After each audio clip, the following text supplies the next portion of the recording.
All right, if everybody's ready, we'll go ahead and open up for questions for Terrence Edwards Jr. and Chucky Hepburn. So, microphones around the room. Raise your hand. We'll get one to you.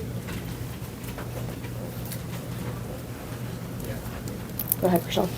For both of you guys, if you could just kind of talk about, both of you all were in foul trouble. So just talk about the job defensively that you have to do with such a physical team like Florida State when you're in foul trouble. Like, what's you guys' mindset with that? Yeah, I think for us to stay out of foul trouble, we have to stop putting ourselves in positions to be in foul trouble. For me, I probably shouldn't have even reached for that third one foul. But after that, it's just we got to shift to a mentality of guarding without fouling. And in the second half, we didn't guard without. Well, we guarded without fouling, but they got too many easy buckets. So we got to figure out how to guard without fouling and without allowing easy buckets.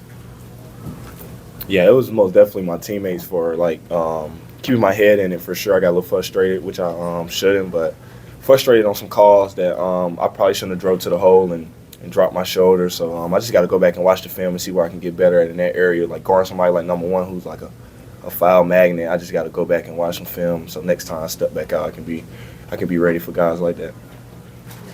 Yeah, sticking with the defensive theme, you guys broke the huddle, head out to the second half on defense. Was there anything kind of, I know you talked about Chucky, kind of like the breakdowns early that kind of let them get back into this game. Was there anything that stood out to you just kind of about what went wrong defensively early in the second half? Just kind of feel like we stopped talking to each other in the second half defensively. I feel like we were just kind of on an island, and that can't happen anymore. We're going to fix that tomorrow at practice, and that'll be the last game that happens. Could you also take us through that shot there you had to beat the buzzer from way back at the three? What was going through your mind there? I just knew there was a couple of seconds left on the shot clock, and I felt some space. So I was able to just get it up there, and I felt it go in. How would you guys describe what Javon Hadley brings to the lineup, especially when he's undersized in a matchup like this where they got a lot of size on the He's a dog, so people might think he's undersized, but he's so physical and strong that sometimes it's never someone he can't guard from 1 through 5. He's a great defender. I just feel like he can guard 1 through 5, and we don't have to worry about him in the post because he's so physical and strong. So guys might have length, but you can live with that. He just wall people up, and if they're making it, they're making it. But it's going to be like a real fight when you're scoring on him. He just make everything hard. I say this all the time. Javon Hadley is probably the most underrated player in the country. He's not talked about enough. He just does little things, rebounding. He guards 1 through 5. He's able to score, shoot threes. I love playing with him. He's just a great teammate on and off the court, and I just love being around him. Chucky and on Terrence too, with a little before 8 minutes to play, you're up 12, foul trouble's big, and it's like you guys are able to kill the next 4 minutes. How did the strategy change? You walked it up a little more, being a little more deliberate, set run, set play. How do you manage a game like that? Sure, it's just having that winning mentality. We don't want to lose on our home court no more.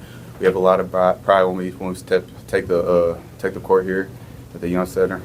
So we just know we can't lose. Yeah, the last 8 minutes of the game, we call that winning time, so we know we got to be at our best in those last 8 minutes. So in the past, we have drop-offs in the last 8 minutes, which was Wake Forest game and probably some games before that. So now we're just taking pride in those last 8 minutes and, trying to stretch the lead and be able to come out with a win. For either one of you, is it good to get tested like this? I mean, you guys had that double-digit lead, then they cut it down to, I think, 6, but yet you guys still haven't answered. Do you feel like that's something that this team needs every now and again? Yeah, I feel like every game is a test, no matter if we win by 15, 20. We just feel like guys just want to beat us. We can just feel it on the court when the game starts, that how hard a guy crashes. So we feel like every game, no matter if we blow a team out or not, every team is trying to beat us right now. So really every game is just like that, just physical. It's gonna be chippy. It's gonna be foul calls. That's just what these teams are bringing. The later the season get, the tougher the teams get. So we just gotta stay consistent on that area. Chucky, if you could talk about, Florida State's got a lot of size. They have a lot of great athletes, so they don't do a lot of help. The assist opportunities weren't necessarily there as much as they normally are. You have to kind of switch it in your head and say, okay, I got to be more of an attacker to score rather than look for those opportunities. Yeah, that's what it was too. I kind of just realized that I was trying to force it too much, trying to find guys, And, you know, I think that's just the reason why I turned the ball over so much tonight. But once I kind of got out of that mentality, just getting downhill, trying to draw fouls, you know, I was able to do that. And I felt like once I got that going, you know, I couldn't be stopped. So, you know, I was just able to get downhill and make plays.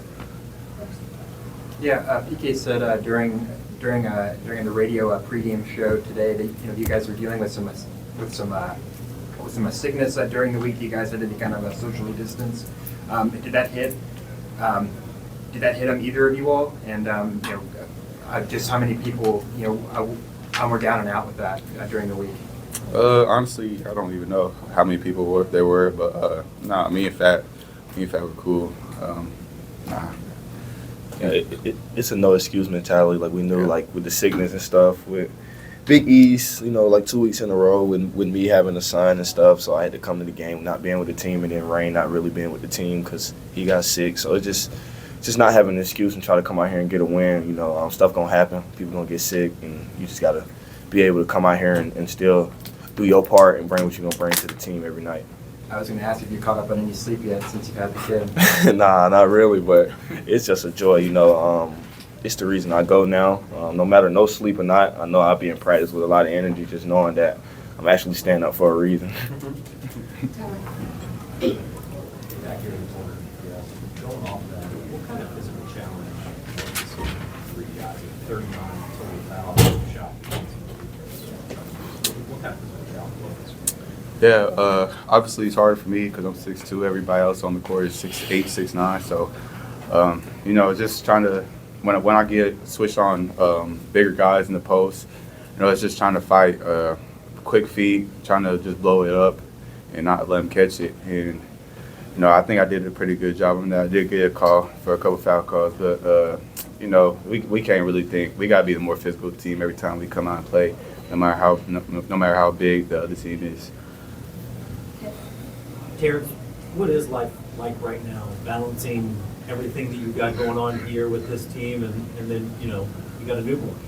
It's great, you know. I do what I do with the team, you know. And then after the practice, I just be so happy to get home. You know, it's just fun, just going in there and just seeing them. And yeah, it's just something I've never experienced, but I'm getting used to it. And like I said, like my girlfriend, she's great, so she takes care of everything. When he wakes up in the middle of the night, and she just tell me all I gotta do is sleep, and I just gotta pair her back after the season. So after the season, I'll be the one waking up in the middle of the night. All right, thanks, guys. Thank you, guys.